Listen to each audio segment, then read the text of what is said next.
अंगद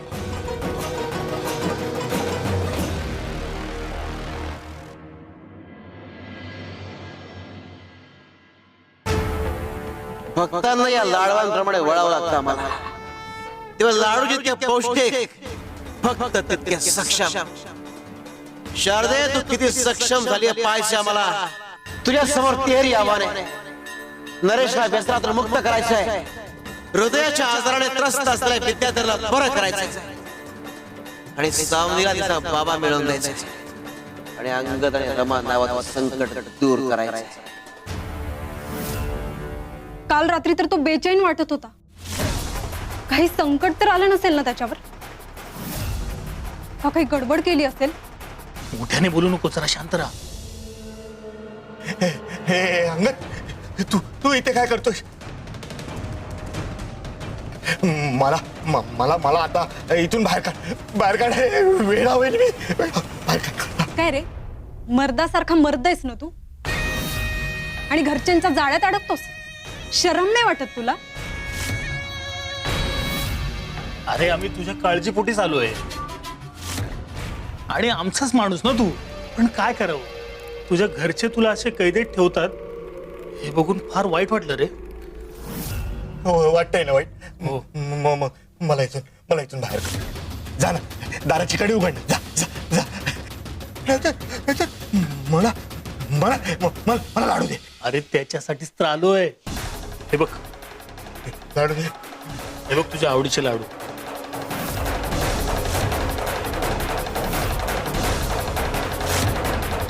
पण तू याची किंमत कशी देणार?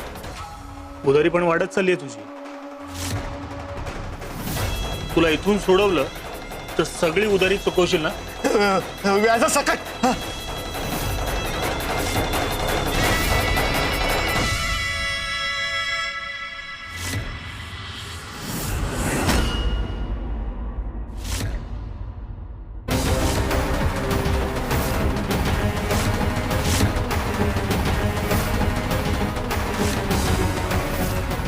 हे शारदे, हे काय केलंस तू? लाडू माझे लाडू। तुम्हाला दादापासून लांब ठेवलं तर तुम्ही इथपर्यंत आलात? तुम्ही या घराची मर्यादा ओलांडली। आता ही तुमच्या विनाशाची रेषा ठरेल। अगं आम्ही तर फक्त गप्प बस।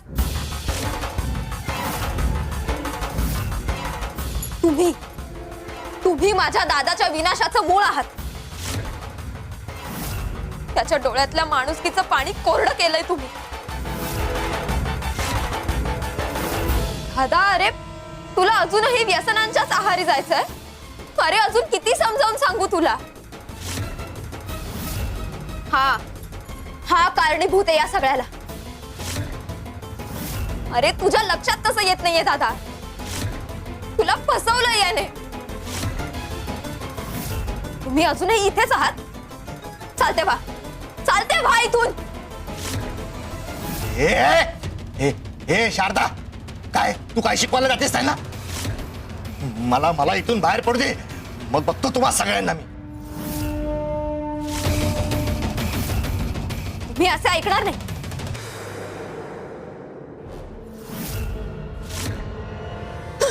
आता जर इथून निघाला नाहीत तर जीव घेईल तुमचा।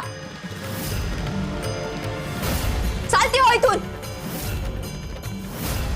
हे काय करते शारदा? चालता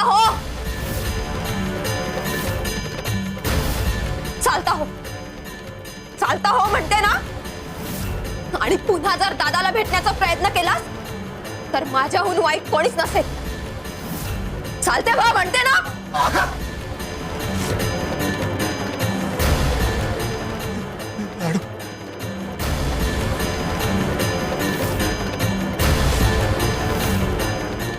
स्वामींनी सांगितलं होतं भक्ताला वळवायचं असतं। दादा सरळ व्हावा म्हणून त्याला वळवावं लागलं, पण भक्त म्हणून नव्हे तर भरकटलेला माणूस म्हणून।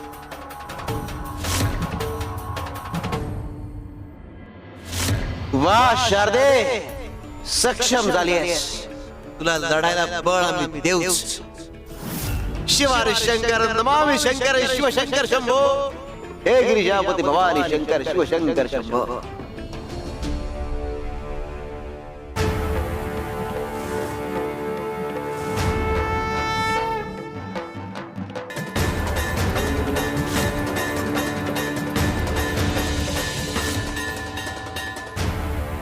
स्वामी, तुम्ही सांगितल्याप्रमाणे 2 वाट्या शिरा आणलाय. कपिले, आले आले. स्वामी, तुम्ही बोलवलात? मी बाहेर कामच करत होते.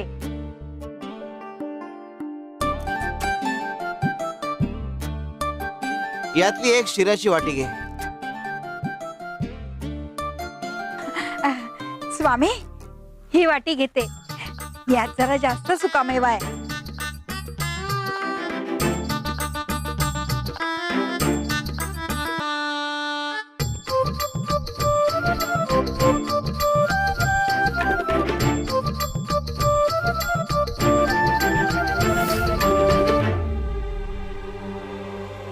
चुकलंच आमचं. आम्ही ही दुसरी वाटी घेतली असती तर. कपिले, प्रत्येक गोष्ट जशी बाहेरून दिसते तशी आतून असेलच असं नाही. स्वतःच्या स्वार्थाचा विचार कराल तर नुकसानच होईल. श्री स्वामी समर्थ. गया, 2 वाट्या शिरा घेऊन ये. हो स्वामी.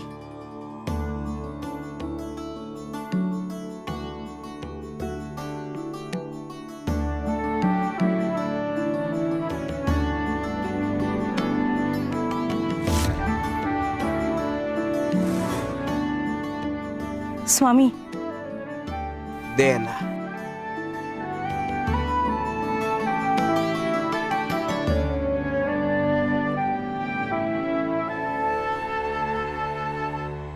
गोपाळ बुवा, तुमची वाटी बाळाप्पा भाऊंना द्या आणि बाळाप्पा भाऊंची वाटी तुम्ही घ्या.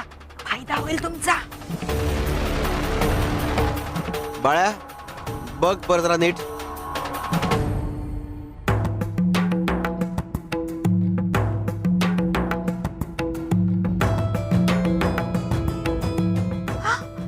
काहीच नाही.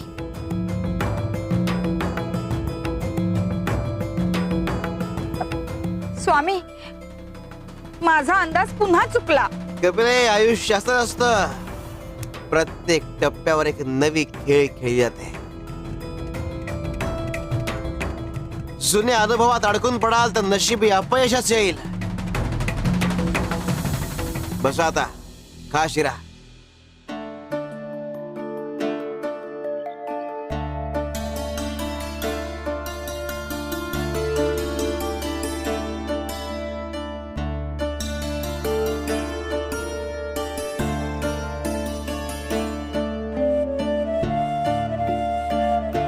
गया, अजून शिरा घेऊन ये.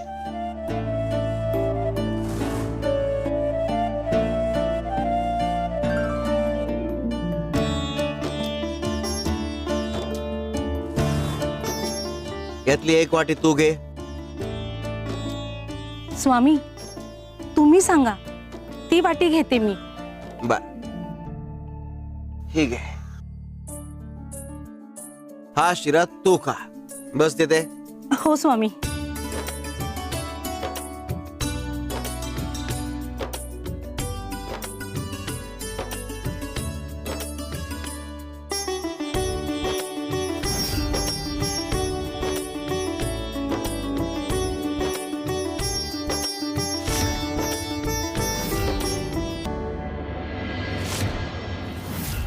गयाताई, अहो तुमच्या वाटीत किती काजू बदाम घातलेत तुम्ही, हा?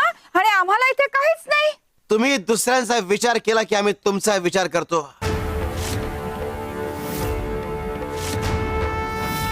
आणि तुला हे समजावून सांगायचं होतं म्हणून आम्ही गयाला सांगून हा शिऱ्याचा घाट घातला. अगे कपिले, स्वतःला भक्त म्हणतोस ना, मग स्वार्थ सोड आणि इतरांबद्दल चांगला विचार कर. कपिले, तुला तर धडा घालून दिला, पण ज्यांना स्वतःच्या स्वार्थापायी इतरांचं वाटोळ झालेलं चालतं त्यांना मात्र आम्हाला धडा शिकवावाच लागेल.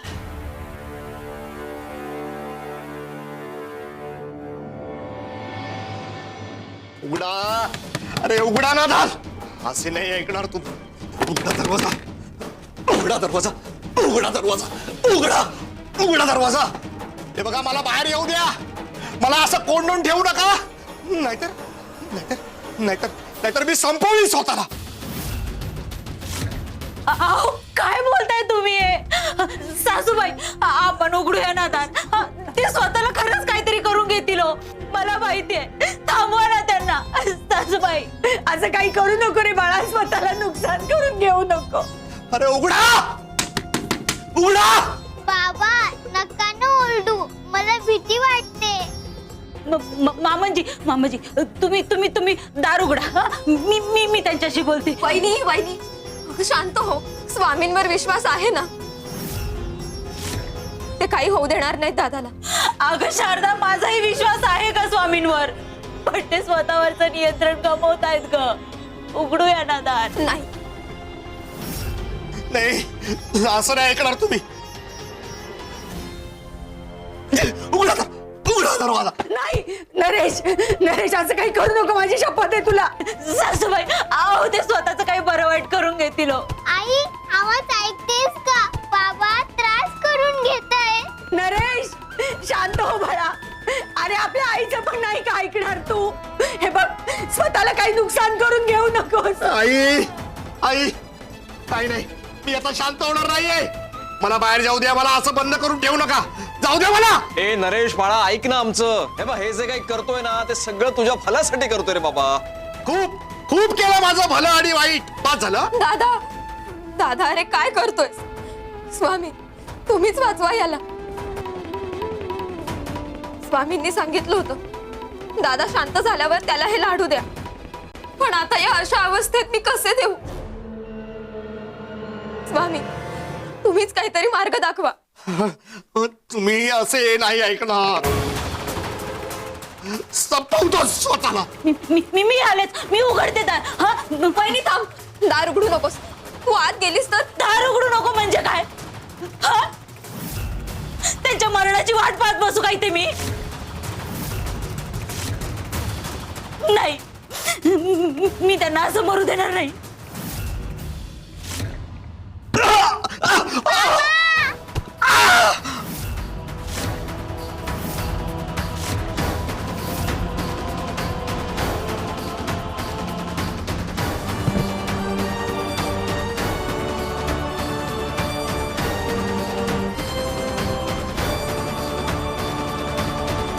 शारदे, फक्त सक्षम असून चालत नाही, चाणाक्षय असावं लागतं. बळ्या, हा डबा शारदाला नेऊन दे. जशी आज्ञा स्वामी. शारदे, तुझी भक्ती आणि आमची कृपा यांचा मिलाप होईपर्यंत संकटाचं निरसन होणार नाही. हा लाडवाचा डबा मी त्याच करता पाठवतोय. शिव शंकर शंभो. हे नरेश,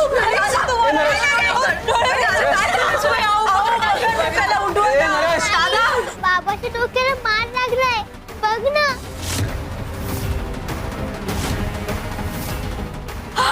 काय करून घेतलं तुम्ही? सासूबाई बघा. आत्या काय झालं बाबांना? दादा दादा डोळे उघड ना. दादा अरे नरेश काय केलंस हे? शारदे अगं उठव ना त्याला.